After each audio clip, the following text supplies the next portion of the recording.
welcome to this coffee talk. This is going to be a series that I'm doing this spring on how to actually understand oneself in the context of all the personal development that is being invited by the world at the moment with all the AI rush. It's like it's very tempting to get sucked into the technology, but what about humans? I think we need to start really paying attention to that inner world that we have that is needing to grow. Our black box, if you like, is also very important. So welcome if you're joining from this live. There's going to be a chat. I'm going to host the chat as well. I'll happily take some questions. I'm going to invite you to just listen to this story that's really inspiring around how you can transform conflicts with empathy. Often people, when I talk about empathy in Latin cultures like France, this is a story that happened in France, a real story a few years ago, quite a few years ago actually, around the power of empathy. And often I hear people saying, empathy is for the weak, or empathy is something that you do if you don't have any other choices, or it doesn't really, well, you say wastes time is what people say. So I thought I'd share this story from my mentor, Tia Cox, who had an incredible experience just south of Lyon. And I'll give you a bit more details. Before that, I have always got to share a song. In this case, it's actually more than a song. I'm being very generous. This is a playlist called Quantum Conversations, very sort of dramatic, but also very uplifting music. I always like to put music on when I'm having calls, particularly in conflictual situations, to help me keep connected to the heart and to the emotions, because otherwise it's easy to get stuck into the mind. So this is a playlist that I've been using for years for difficult conversations. And let me just put you the QR code so you can actually download this if you want to listen live while I'm talking about things. This is actually world music with some amazing stuff that gives you that uplift. So here it is, Quantum Conversations. If the first time that you're listening to this, I'm being very raw, very uncensored. I'm going to talk real. I'm going to share real examples. I'm not going to try and polish. And I'm going to be doing a series this season on multiple ways that empathy and conscious communication can help, conflict resolution, influence, confidence, authority, and even seduction, which is sometimes a bit of a difficult topic to approach in business. And those are going to be little stories. So today, the story is about conflict, and it's actually more than conflict resolution. This one was actually conflict transformation that happened. So in France, there is this very industrial area just south of Lyon, where you have lots of industrial factory, big setups. And just south of Vallée du Rhône, there was Theo, who's the mentor that I mentioned in my TEDx in 2013, was doing trainings for basically leaders in French companies, large corporations, big industrial companies. And he had this training called the Green, Blue, Red. And if you don't know about it, it's nothing to do with personality models. It's just literally, think of it in the simplest way that you can color code all your communication on the intent behind, and the words that you use are either blue, focused on me, my knowledge, green, focused on other, empathy, curiosity, building trust, and red is common action, right? And when you start color coding online, what's happening, most of it is blue and red, and there's a general lack of green, which is actually the thing that's missing that helps people build trust and empathy. So that's like the really short version. And of course, there's much more to it. If you look at the color coding and you open it up on different levels, that's where it's coming from. If you're interested in more, we will be doing a conflict bootcamp on this topic in the spring. I think Anu said that there is some early bird tickets still left for that. So this is my little mention. If you want to go and check it out, you can get some tickets for that. But this is not a sales pitch. This is just me sharing an example of how this works to demonstrate what really happens in conflicts. So here we go. Lyon. So he was doing training, and this guy was actually very interested in the communication topic, but he just went to the training, went out, and then started to apply it. But he got stuck because there was a strike. So he was renovating the whole. This is a big industrial complex south of Lyon. So you can imagine, like, the company is based on several kilometers of buildings, all disconnected from each other. People are scooting around the campus with mini vehicles, and just it's a big complex.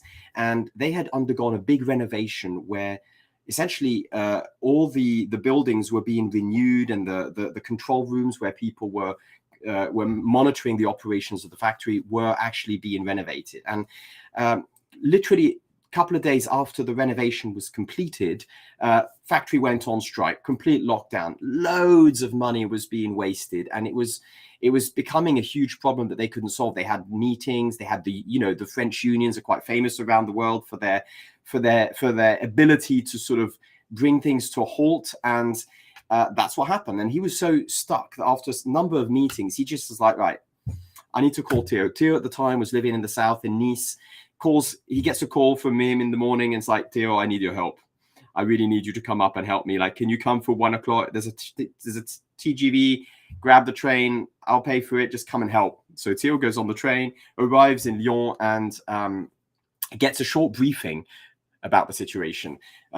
This is what happened. We've renovated. The union is like about 20 different union representatives, highly hostile, waiting for the management to come for the next round of negotiation.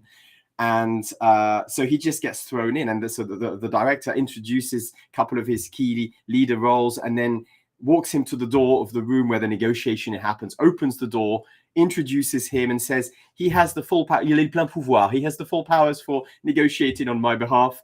Closes the door, lets him. And so imagine you arrive in a room of hostile people.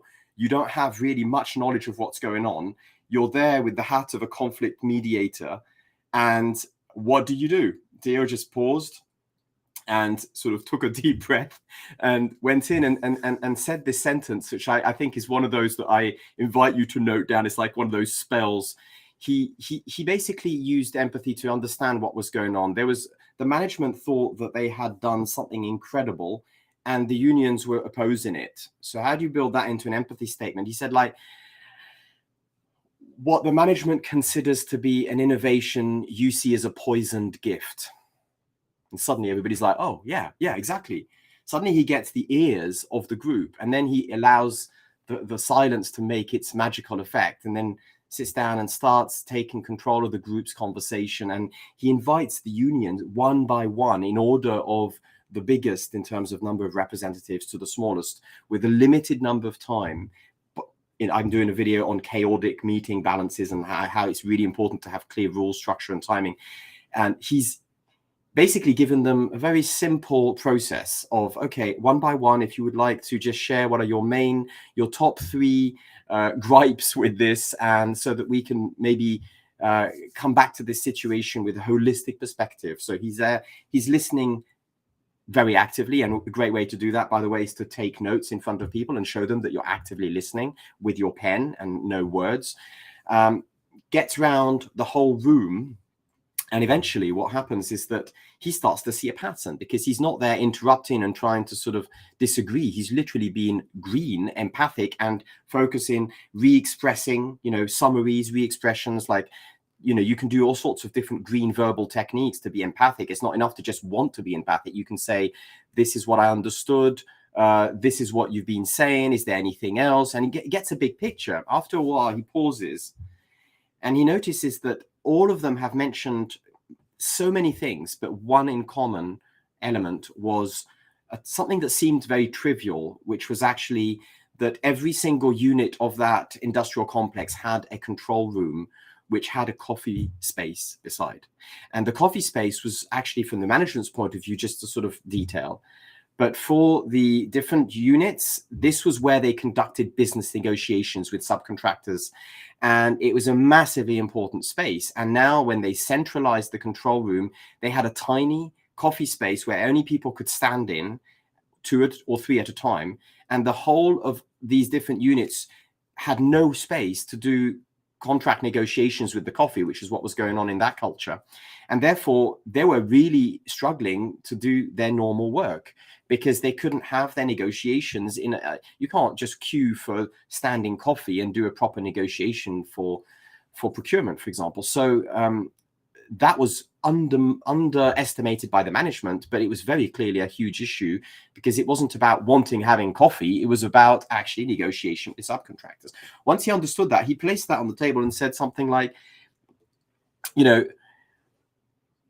let's imagine that all of your concerns are heard and acted upon within the next 24 hours. And in particular, if we were to imagine that the coffee problem that you've all mentioned would be solved by all of you having an extension built with just a space for negotiation that would be started to be worked on right now, are there any reasons why you wouldn't be willing to go back to work?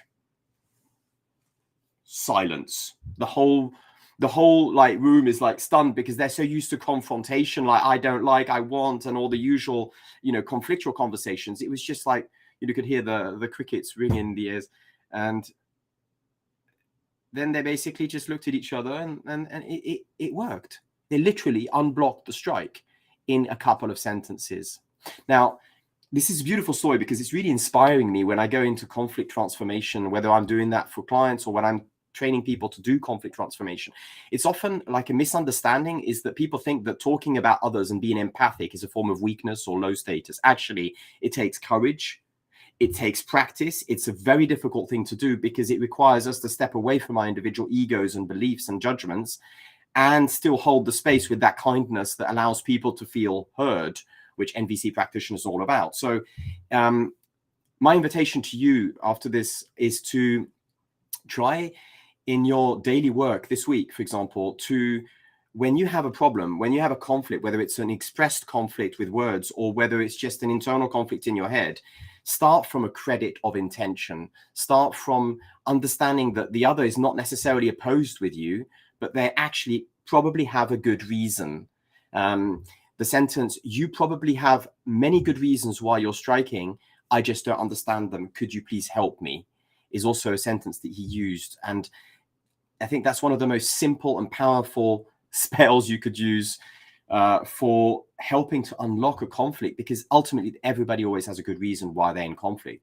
It doesn't help to start judging that, and to acknowledge that good reason gives the space for the people to start opening up and talking about it in a different level of dialogue than just discussion. So invitation to you, try out being green, particularly if you're having a conflict. Try focusing on the other and putting aside your own gripes and insecurities and triggers just for a period of time to be able to really understand the situation. Next coffee probably is going to happen next week.